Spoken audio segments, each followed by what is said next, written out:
maybe a decade and a half ago, you used to hear a lot about the hydrogen economy. This was supposed to be the coming replacement of fossil fuels with mass distribution of hydrogen for use in fuel cells and other applications. And, this has always been a scam. I've always said it's a scam. I said it was a scam back then. And, it may be kind of pointless to say that it's a scam now because it's pretty much died down. I still see a trickle of news stories and articles in science magazines about this hydrogen stuff. So it's still out there. There's still people pushing this crap. But it seems to have really died down from its heyday, a decade or a decade and a half ago. And I want to explain why it's a scam, which is, first of all, most hydrogen comes from fossil fuels. So they take fossil fuels and by a variety of means, they strip the hydrogen off of the hydrocarbons, usually natural gas, which is CH4, methane. Most hydrogen commercially available comes from fossil sources. So that's bogus, first of all. And not only does it come from fossil sources, but it's a lot more difficult and expensive to distribute and use than the fossil fuels themselves. I guess the advantage is you would have the carbon readily available there as a byproduct to sequester or whatever, rather than pumping it into the atmosphere. But for the price difference, it doesn't seem worth it.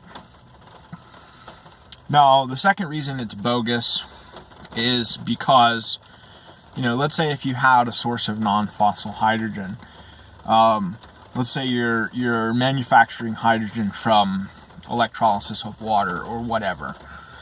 Well, that's going to be tremendously more expensive than existing sources of hydrogen and present sources of hydrogen.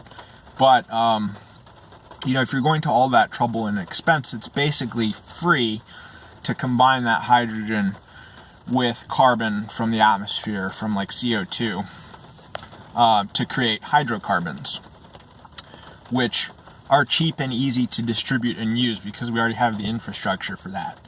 We already have the infrastructure to distribute them, and we already have the applications to use them in. And so you just take the hydrogen, you combine it with CO2 from the atmosphere. There's a reaction called the Sabatier reaction, or the Sabatier reaction, where you can, starting with hydrogen and carbon dioxide, you end up with methane. CH4 again, which is natural gas. So you can put that into existing natural gas pipelines. And, hydrogen, along with carbon monoxide, those are the two ingredients of something called syngas.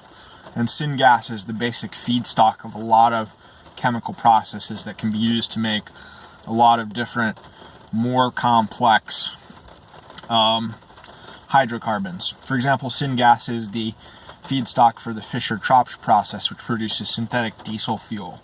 This was pioneered by the Germans during World War II for gasification of coal to produce syngas to produce synthetic diesel fuel.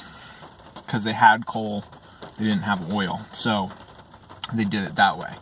But you could do it with, just your hydrogen from electrolysis and carbon monoxide from wherever.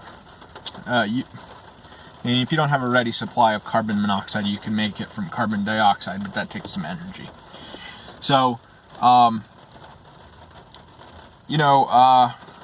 this stuff is all just nonsense, because even if we didn't have the infrastructure already there to distribute hydrocarbons and use hydrocarbons, like if we didn't have all the cars and gas stations and pipelines and everything else to distribute and use this stuff,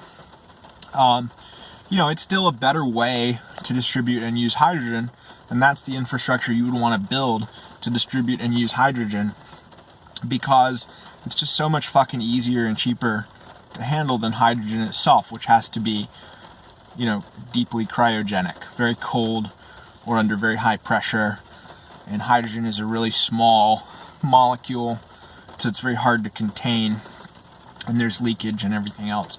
It's a mess. It's also very low density. Even liquid hydrogen is 14 times less dense than water. So, pound for pound, hydrogen is the most energetic fuel you can practically have, but gallon for gallon, it's way less energetic than gasoline or kerosene or diesel fuel or, you know, anything else.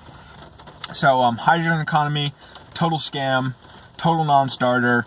There was never any reason to talk about this stuff, and there's still no reason to talk about this stuff. Thankfully, most people are not talking about this stuff, but I do still see a trickle of articles and stories about it. So people need to just cut it out.